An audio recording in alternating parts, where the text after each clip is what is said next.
اعوذ باللہ من الشیطان الرجیم بسم اللہ الرحمن الرحیم۔ سورہ ہود کی 2 آیتیں پڑھ رہا ہوں، آیت نمبر 15، آیت نمبر 16۔ من کان یرید الحیاۃ الدنیا وزینتہا نوفی الیہم اعمالہم فیہا وہم فیہا لا یبخسون۔ جو لوگ دنیا کی زندگی اور اس کی زینت چاہتے ہیں، ہم ان کے اعمال کا بدلہ دنیا ہی میں دے دیتے ہیں اور اس میں ان کے ساتھ کوئی کمی نہیں کی جاتی۔ اولئک الذین لیس لہم فی الآخرۃ الا النار۔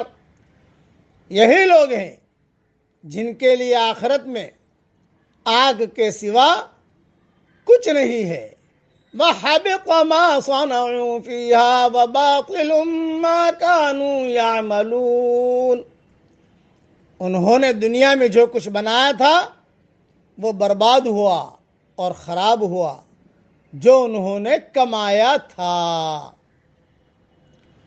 تشریح بہت دھیان سے سنیے۔ دین کی 2 قسمیں ہیں، ایک ملاوٹی دین، دوسرا بے آمیز دین۔ ملاوٹی دین دراصل دنیا کے اوپر دین کا لیبل لگانے کا دوسرا نام ہے۔ وہ دنیا اور دین کے درمیان مصالحت کرنے سے وجود میں آتا ہے۔ یہی وجہ ہے کہ ہر زمانے میں ایسا ہوتا ہے کہ ملاوٹی دین کی بنیاد پر بڑے بڑے ادارے قائم ہوتے ہیں۔ مفاد پرست لوگ اس کے ذریعے دین کے نام پر دنیا حاصل کر لیتے ہیں۔ بے آمیز دین کا معاملہ، بغیر ملاوٹی دین کا معاملہ اس کے بالکل برعکس ہے۔ بے آمیز دین کی دعوت جب کسی ماحول میں اٹھتی ہے تو وہ صرف ایک نظری سچائی ہوتی ہے۔ معاشی مفادات اور قیادتی مصالح اس کے ساتھ جمع نہیں ہوتے۔ ایسی حالت میں جو لوگ ملاوٹی دین کے نام پر عزت اور مقام حاصل کیے ہوئے ہوں، ان کے سامنے جب بے آمیز دین کی دعوت آتی ہے تو وہ سخت متوحش ہوتے ہیں، کیونکہ اس کو اختیار کرنے کی صورت میں انہیں نظر آتا ہے کہ تمام دنیاوی چیزیں ان سے چھن جائیں گی۔ اس اعتبار سے کسی ماحول میں بے آمیز دین کی دعوت کا اٹھنا وہاں ایک نازک امتحان کا برپا ہونا ہوتا ہے۔ ایسے وقت میں جو لوگ دنیا کی عزت اور دنیا کے مفادات کو قابل ترجیح سمجھیں اور بے آمیز دین کا ساتھ نہ دیں، ان کی ساری دوڑ دھوپ دنیا کے خانے میں چلی جاتی ہے، کیونکہ انہوں نے اس دین کا ساتھ دیا جس میں ان کے دنیاوی مفادات محفوظ تھے، اور اس دین کا ساتھ نہ دیا جس میں انہیں اپنے دنیاوی مفادات چھینتے ہوئے نظر آتے تھے۔ وہ بظاہر خواہ دینی سرگرمیوں میں مشغول ہوں، اصل مقصود کے اعتبار سے وہ دنیا کے حصول میں مشغول ہوتے ہیں۔ ظاہر ہے کہ ایسی کوششوں کا آخرت میں کوئی نتیجہ ملنا ممکن نہیں۔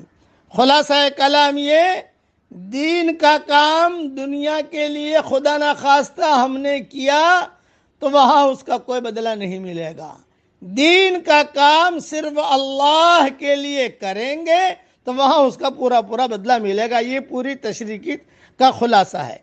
انہوں نے اگرچہ اپنی سرگرمیوں کو دین کے نام سے موسوم کر رکھا تھا، وہ اپنے قومی میلوں کے اوپر جشن دین کا بورڈ لگاتے تھے، وہ اپنی قومی لڑائیوں کو مقدس جنگ کا نام دیتے تھے، وہ اپنی قیادتی نمائش کو دینی کانفرنس کہتے تھے، وہ اپنی سیاسی ہنگاموں کو مذہب کی اصطلاحات میں بیان کرتے تھے، وہ اپنے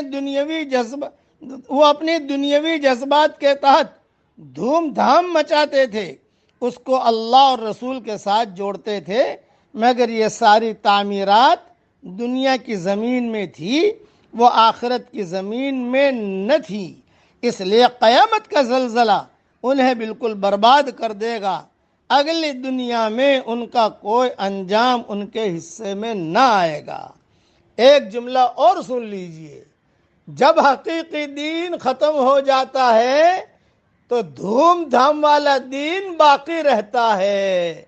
دھوم دھام دھوم دھام دھوم دھام، سمجھو کہ اس کے اندر سے روح نکل گئی ہے۔